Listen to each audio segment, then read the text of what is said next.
अटल बिहारी वाजपेयी साहब, जिनको भारत रत्न से नवाजा गया,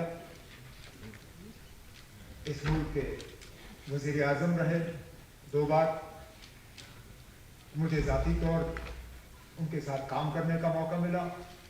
3 साल MOS के तौर पर मैं उनके साथ रहा।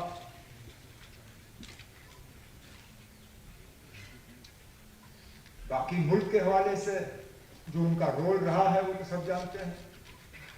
हम जब अटल बिहारी वाजपेयी साहब को याद करते हैं तो बिलखसूस जम्मू कश्मीर के हवाले से याद करते हैं, और जैसे कई सारे यहाँ ऑनरेबल मेंबरों ने जिक्र किया, जब जब हम वाजपेयी साहब को याद करते हैं तो उस हवाले से याद करते हैं कि उन्होंने हमेशा जम्मू कश्मीर के हालात को बेहतर करने की कोशिश की।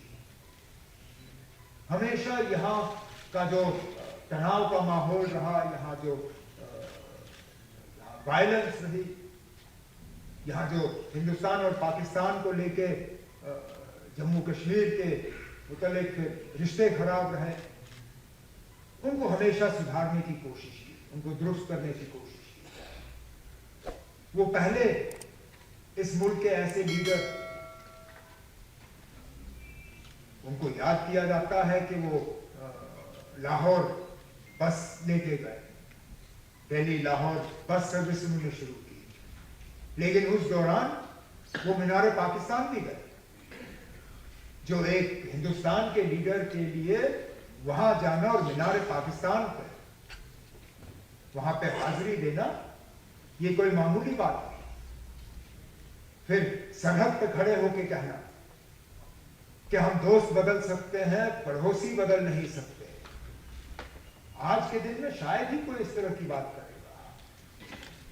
बार बार जब हालात यहां खराब हुए, उन्होंने यही कहा कि बातचीत के जरिए ही मसले हल किए जा सकते हैं, उसके अलावा कोई चारा नहीं।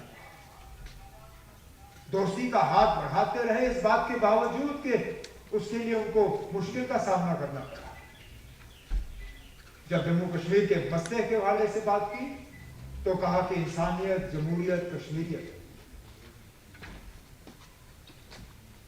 जम्मू कश्मीर के आर पार के लोग, उनको दोबारा जोड़ने के लिए यहां रास्ते खोले गए, जिनको बदकिस्मती से दोबारा फिर बंद किया। उनकी कोशिश थी कि लोग मिले, सिविल सोसाइटी आपस में मिले,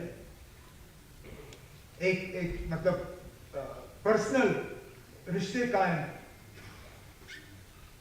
आज तो ऐसा लगता है कि हमें और ज्यादा दूर रखने की कोशिश की जा रही है, कि हम ना ही मिले तो बेहतर है।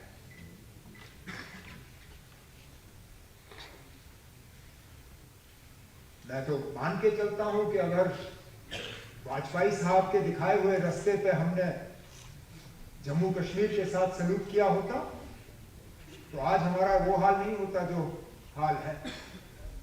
लेकिन चलिए, वो नहीं रहे, उनका दिखाया हुआ रास्ता याद नहीं रहा। उन्होंने जो नक्शा एक हमें छोड़ के दिया था, उस नक्शे को हमने छोड़ दिया। क्या करें?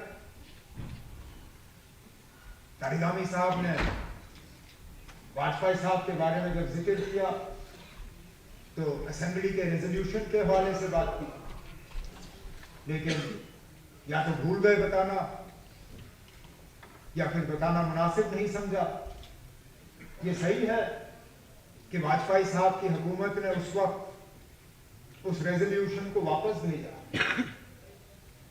लेकिन शायद उसके बाद वाजपेयी साहब को इस बात का एहसास भी हुआ कि जल्दबाजी हुई थी, और उन्होंने अपने काबिना के वजीर को फिर नॉमिनेट किया यहां की हुकूमत के साथ इस पर बातचीत और डायलॉग शुरू करने के लिए। मरहूम अरुण जेटली साहब, अगर मेरी याददाश्त सही है, उस वक्त लॉ मिनिस्टर थे, और लॉ मिनिस्टर की हैसियत से वाजपेयी साहब ने उन्हें नॉमिनेट किया यहाँ की हुकूमत के साथ एक डायलॉग प्रोसेस उस रेजोल्यूशन को लेकर। लेकिन उस वक्त उसके बाद फिर हुकूमत रही नहीं, हालात बदल गए, और जो हुआ सो हुआ। लेकिन जम्मू कश्मीर को लेके वाजपेयी साहब के जो इरादे थे उनसे शायद इख्तिलाफ करना हमारे लिए बहुत मुश्किल होगा।